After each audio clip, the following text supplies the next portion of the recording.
I don't like words that hide the truth. I don't like words that conceal reality. I don't like euphemisms or euphemistic language. And American English is loaded with euphemisms because Americans have a lot of trouble dealing with reality. Americans have trouble facing the truth. So they invent a kind of a soft language to protect themselves from it. And it gets worse with every generation. For some reason, it just keeps getting worse. I'll give you an example of that. There's a condition in combat. Most people know about it. It's when a fighting person's nervous system has been stressed to its absolute peak and maximum, can't take any more input. The nervous system has either snapped or is about to snap. In the First World War, that condition was called shell shock. Simple, honest, direct language. 2 syllables. Shell shock. Almost sounds like the guns themselves. That was 70 years ago. Then a whole generation went by, and the Second World War came along, and the very same combat condition was called battle fatigue. 4 syllables now. Takes a little longer to say. Doesn't seem to hurt as much. Fatigue is a nicer word than shock. Shell shock. Battle fatigue. Then we had the war in Korea, 1950. Madison Avenue was riding high by that time, and the very same combat condition was called operational exhaustion. Hey, we're up to 8 syllables now. And the humanity has been squeezed completely out of the phrase. It's totally sterile now. Operational exhaustion. Sounds like something that might happen to your car. Then, of course, came the war in Vietnam, which has only been over for about 16 or 17 years. And thanks to the lies and deceit surrounding that war, I guess it's no surprise that the very same condition was called post-traumatic stress disorder. Still 8 syllables, but we've added a hyphen. And the pain is completely buried under jargon.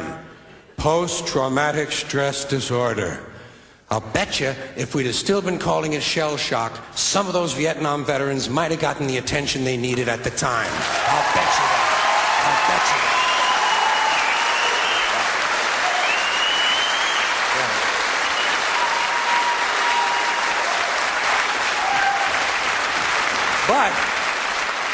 But it didn't happen. And one of the reasons is because we were using that soft language, that language that takes the life out of life. And it is a function of time. It does keep getting worse. Give you another example. Sometime during my life, toilet paper became bathroom tissue.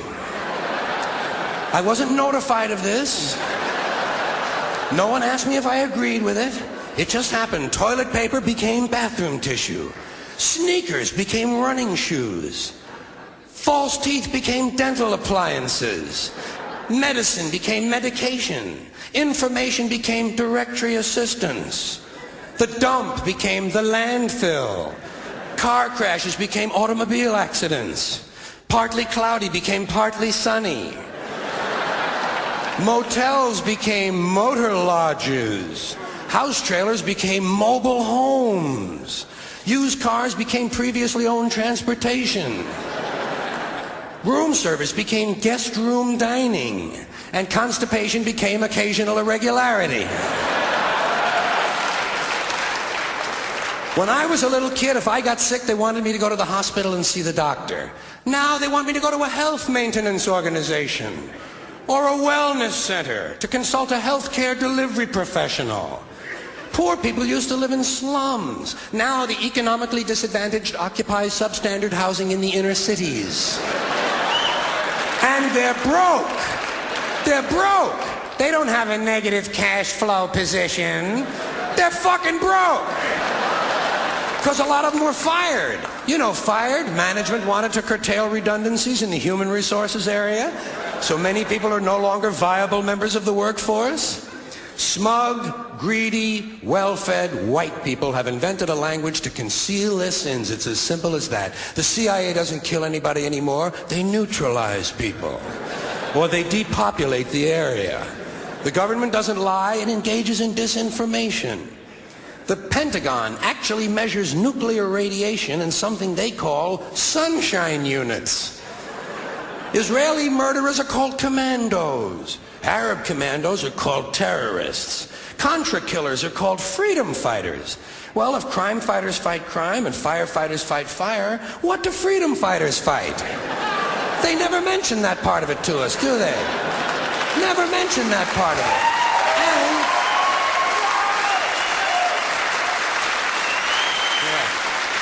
And some of this stuff is just silly. We all know that. Like on the airlines, they say they want a pre-board. Well, what the hell is pre-board? What does that mean? To get on before you get on? They say they're going to pre-board those passengers in need of special assistance. Cripples!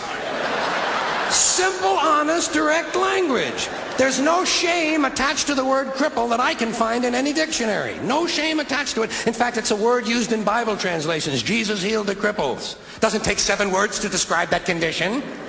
But we don't have any cripples in this country anymore. We have the physically challenged. Is that a grotesque enough evasion for you? How about differently abled?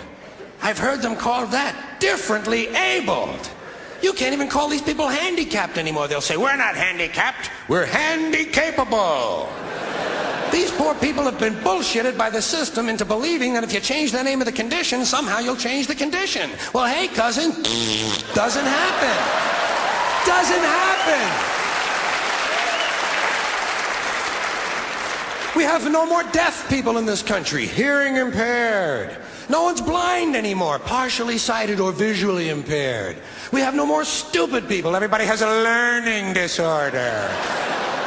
Or he's minimally exceptional. How would you like to be told that about your child? He's minimally exceptional. Oh, thank God for that. Psychologists actually have started calling ugly people those with severe appearance deficits. It's getting so bad that any day now I expect to hear a rape victim referred to as an unwilling sperm recipient.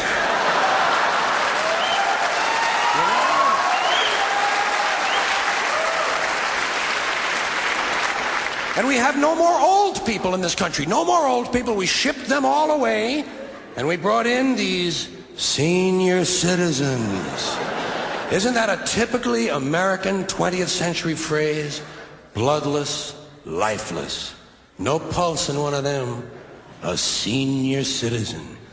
But I've accepted that one. I've come to terms with it. I know it's here to stay. We'll never get rid of it. That's what they're going to be called, so I'll relax on that. But the one I do resist, the one I keep resisting, is when they look at an old guy and they'll say, look at him, Dan. He's 90 years young.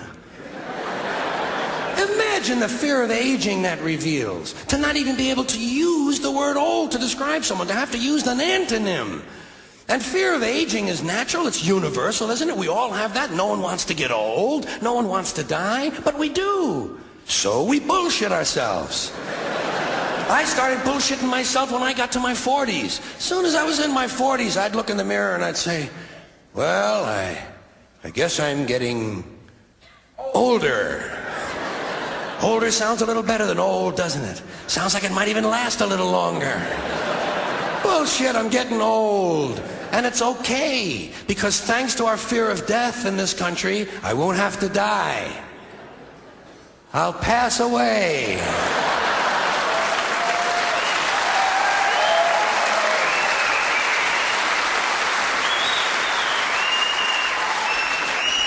Or I'll expire like a magazine subscription. If it happens in the hospital, they'll call it a terminal episode. The insurance company will refer to it as negative patient care outcome. And if it's the result of malpractice, they'll say it was a therapeutic misadventure. I'm telling you, some of this language makes me want to vomit. Well, maybe not vomit. Makes me want to engage in an involuntary personal protein spill. Thank you all.